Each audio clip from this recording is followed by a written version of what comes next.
તો નમસ્કાર ગુજરાત, આજના તાજા સમાચારની અંદર આપનું સ્વાગત છે. તો દેશ અને દુનિયાના સૌથી મોટા સમાચાર જાણવા માટે વિડીયોને અંત સુધી જોતા રહેજો. અને આવા જ સમાચાર સૌથી પહેલા મેળવવા માટે આ ચેનલને સબસ્ક્રાઇબ કરવાનું ના ભૂલતા. તો મિત્રો, આજના પ્રથમ સમાચાર વિશે વાત કરીએ તો 2026ના ચોમાસાને લઈને સૌથી મોટી અપડેટ સામે આવી રહી છે. અત્યારે જે મિત્રો કમોસમી વરસાદ અને માવઠા દિવાળી પછી આવ્યા, ત્યાર પછી પણ હજુ પણ બંગાળની ખાડી અને અરબ સાગરમાં જે સિસ્ટમો બનેલી, આવનારા વર્ષના ચોમાસાને ખલેલ પહોંચાડી શકે. નિષ્ણાંતો તરફથી મિત્રો નવી આગાહી આપવામાં આવી છે. આવનારા વર્ષ 2026નું ચોમાસું નબળું રહેવાને લઈને સૌથી મોટા સમાચાર સામે આવી રહ્યા છે. તેની વચ્ચે મિત્રો તમને જણાવી દઉં, 2026ની સાલ હવે શરૂ થવાની છે. માત્ર 20 દિવસની રાહ રહેશે. તેની વચ્ચે ગુજરાતમાં મિત્રો અત્યારે તો શિયાળો ચાલી રહ્યો છે, પરંતુ એક મોટો સર્વે હાથ ધરવામાં આવ્યો હતો, જેમાં જાણવા મળ્યું કે મિત્રો આવનારા વર્ષ 2026ના ચોમાસાને લઈને જે સૌથી મોટા સમાચાર છે કે અત્યારે મિત્રો ભર શિયાળે જે સિસ્ટમો બની રહી, બંગાળની ખાડી અને અરબ સાગરમાં જે લગાતાર વાવાઝોડા બની રહ્યા છે, તે મિત્રો શિયાળાને અસર પહોંચાડી રહ્યા છે.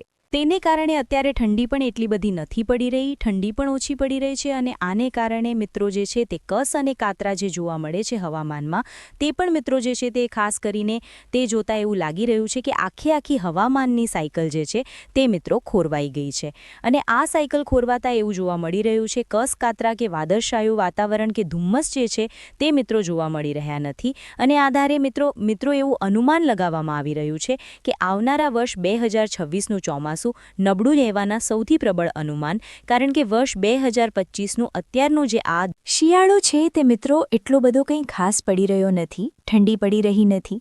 આની અસર જે છે તે મિત્રો આવનારા વર્ષ ઉપર જોવા મળશે. 2026નું ચોમાસું નબળું રહે તેવી અનુમાન લગાવવામાં આવ્યું છે નિષ્ણાંતો દ્વારા.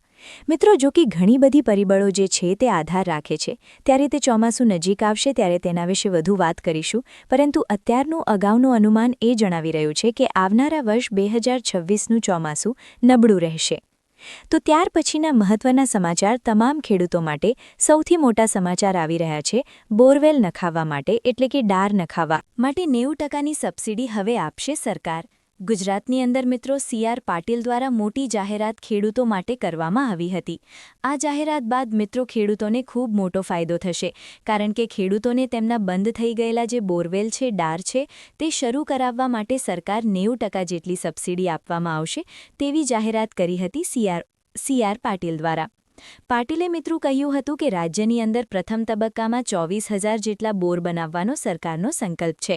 CR પાટીલે કહ્યું હતું કે જ્યાં વધારે પાણી ભરાય છે ત્યાં બોર બનાવીએ તો ખેડૂતોને ઘણો બધો ફાયદો જે છે તે મળવા પાત્ર રહેશે. તેના માટે સરકાર હવે બોરવેલ નખાવવા માટે 90%ની સબસિડી બહાર પાડી શકે અને પ્રથમ તબક્કામાં 24,000 જેટલા ખેડૂતોને ફાયદો આપવામાં આવશે. મિત્રો, જ્યારે પણ આના ફોર્મ બહાર પડશે ત્યારે હું તમને જણાવી આપીશ, કારણ કે 24,000 જેટલા ખેડૂતોને મિત્રો જે છે તે સહાય આપવાની છે, જેમાં જે મિત્રો ખેડૂતો છે તેમને બોરવેલ નખાવવા માટે, ડાળ નખાવવા માટે 90% જેટલી સબસિડી સરકાર તરફથી આપવામાં આવશે. ખૂબ જ એક કામનું પરિબળ બની ગયું છે દરેક લોકો માટે. લગભગ હવે મિત્રો ફરજિયાત વસ્તુ બની ગઈ છે, કારણ કે અત્યારે મિત્રો ઇન્ટરનેટ જે છે તે નાના બાળકોથી લઈને વૃદ્ધો પણ ચલાવી રહ્યા છે. મોબાઈલ ફોનમાં જે તમે રિચાર્જ પુરાવો છો, ડેટા પુરાવો છો, તે મિત્રો સરકાર હવે મફત આપવા જઈ રહી છે.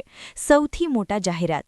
દેશમાં મિત્રો મૂળભૂત સુવિધાઓ સાથે ઇન્ટરનેટને જોડવામાં આવી રહ્યું છે. મિત્રો, એવા લોકો કે જે ઇન્ટરનેટ પુરાવો છે એટલા પૈસા ધરાવતા નથી, તો આવા જે ગરીબ લોકો છે એ પણ મિત્રો ઇન્ટરનેટનો લાભ લઈ શકે અને જે અત્યારે